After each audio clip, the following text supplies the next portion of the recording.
So there's been a lot of information this week. Let's do a quick recap. We started by looking at the basics of getting going with programming and with processing. We took a tour of processing.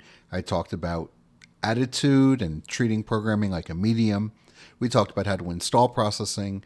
And then there was the troubleshooting section. The troubleshooting section is a good general resource if you have problems at any time down the road or in the future and you need help with processing. We talked about the processing window, how to navigate that, and how to create a picture. There's a supplementary video for this section. If you're working on Windows, there's an extra video that talks about the differences between the Windows version of processing and the Macintosh version, which I'm using in all of these videos. The differences are really just cosmetic. Then we looked at color. And we talked about a number of interesting things. We talked about color systems, and then the red, green, blue, and the hue, saturation, brightness systems. And then we talked about the mechanics for defining a color in HSB. I talked about color pickers, and how to use colors in processing, the various places they can be applied. And I talked about transparency, which is a great general tool that you can use anywhere you use color. And then I talked about the shortcut for defining gray colors in RGB. There are some really interesting supplementary videos for this section. One of them discusses why 255. You probably remember that the red, green, blue values and the hue, saturation, brightness values are all defined between 0 and 255. Well, where does 255 come from? The supplementary video, Why 255, explains that.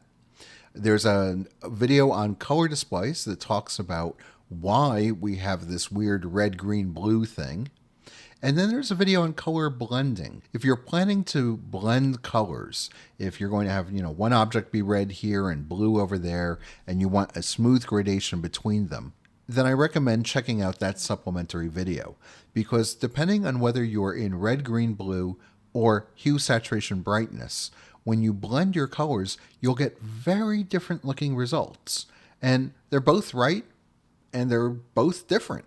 And it's worth knowing which is which so that when you're blending colors, you get the results you want. Then we talked about graphics, and we discussed the basics. We talked about naming coordinates, graphical styles, how to use fill and stroke weight.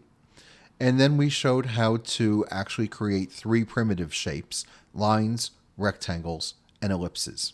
There's a supplementary video for this as well. It talks about stroke caps. When you draw a thick line, processing has a variety of ways it can treat the ends of the line. So if you're planning to use lines, I suggest checking out the supplementary video on stroke caps.